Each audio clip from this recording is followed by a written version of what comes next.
کریم نے ارشاد فرمایا ذاقہ طعم الایمان، ایمان کا ذائقہ، ایمان کی لذت، ایمان کا حظ، ایمان کا سرور، ایمان کا کیف اس شخص کو حاصل ہوگا من رضی باللہ ربا، جو اللہ کے رب ہونے پہ راضی ہو گیا، وبالاسلام دینا، اور اسلام کے دین ہونے پہ راضی ہو گیا، وبمحمد رسولہ، اور محمد صلی اللہ علیہ وسلم کے رسول ہونے پہ راضی ہو گیا۔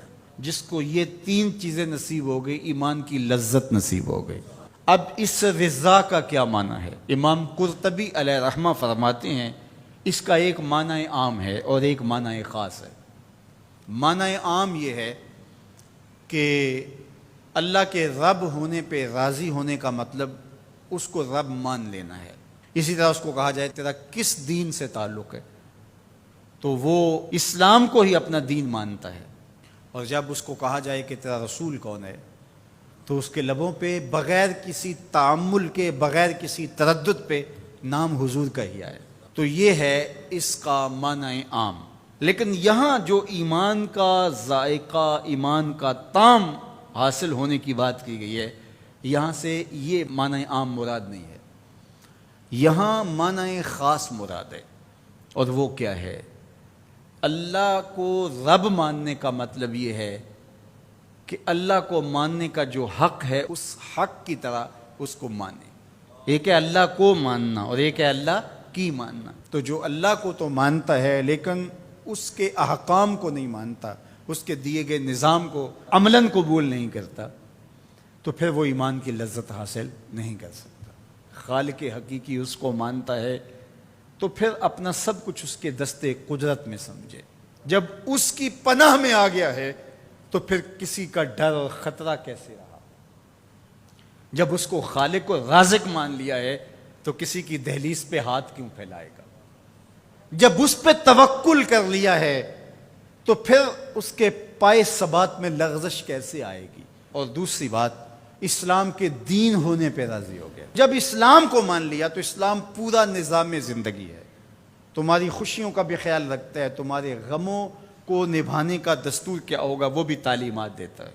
یہ نکاح ہم کر رہے ہیں شریعت کے مطابق اور یہ مسجد میں کر رہے ہیں، اور یہ جو بھنگڑا ڈال رہے ہیں یہ ہمارے خاندان اور قبیلے کے لوگوں کا تقاضا تھا، اور تم قبیلے کو بھی راضی رکھتے ہو، رب کو بھی راضی رکھتے ہو، ایسا تو نہیں ہوگا، ایک کو ہی راضی رکھنا پڑے گا۔ تو جب اسلام کو اس طرح مان لیا کہ جب بھی کوئی قدم اٹھانے لگے تو سوچا اسلام کیا کہتا ہے۔ اگر آپ کو اسلام میں سے اس کی تعلیمات نہ ملے تو پھر تو کہنا کہ اسلام کامل دین نہیں ہے۔ میں شادی کرنے جا رہا ہوں، یہ میرا ایک مسئلہ ہے، تو اسلام اس کے بارے بتاتا ہی کوئی نہیں۔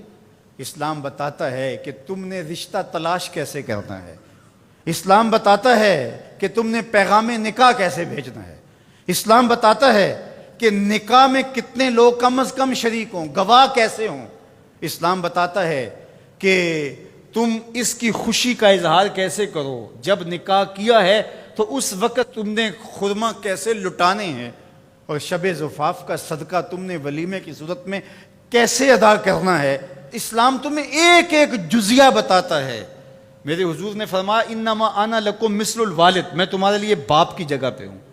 اگر تم میں سے کوئی شخص بیت الخلاء میں جائے تو پہلے اپنا بایاں قدم آگے رکھے۔ جس طرح باپ چھوٹی چھوٹی چیزیں اپنی اولاد کو بتاتا ہے، تو فرمایا تم واش روم میں جاؤ، بیت الخلاء میں جاؤ تو پہلے بایاں قدم آگے رکھو۔ کیوں؟ انما انا لکم مثل الوالد، میں تمہارے لیے باپ کی جگہ پہ ہوں۔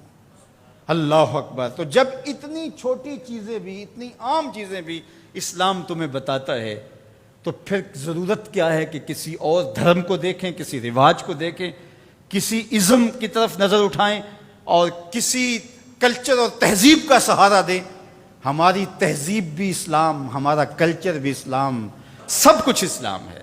تو جب ہم نے مان لیا اسلام کو تو پھر مان لیا، پھر ماننے کا جو حق تھا وہ ادا کر دیا، تو پھر اسلام کا مزہ آنا شروع ہوگا۔ تیسری بات، وَبِمُحَمَّدٍ رَسُولًا، وہ اس بات پہ راضی ہے کہ یہ میرے رسول ہیں، یہ میرے ہادی ہیں، یہ میرے قائد ہیں، یہ میرے رہنما ہیں، یہ میرے مرشد اعظم ہیں۔ تو جب نظر ادھر جم گئی تو پھر کسی اور سمت نظر اٹھے گی؟ جب انہیں مان لیا، وہی ہادی اور رہنما ہیں، وہی مقصود ہیں، وہ محبت کا مرکز ہیں، وہ عقیدتوں کا محور ہیں، ہر درد میں ہمارا دارو ہیں، علاج ہیں، چارہ ہیں، ہر مرض کی شفا ہیں، تو پھر کسی اور سمت نظر کیوں اٹھا کے دیکھیں گے؟ تو اگر ادھر ادھر بھی دیکھتے رہے اور کہا کہ نہیں ہم ادھر سے بھی کچھ لے لیں گے، تو اس طرح پھر ایمان کی لذت نصیب نہیں ہوگی۔ تو جب انہیں رسول مان لیا اور اس طرح مانا کہ انہیں مانا انہیں جانا، نہ رکھا غیر سے کام، انہیں مانا انہیں جانا، نہ رکھا غیر سے کام، للہ الحمد میں دنیا سے مسلمان گیا، پھر ایمان کا مزہ آئے گا نا، پھر ایمان کا سرور نظر آئے گا نا۔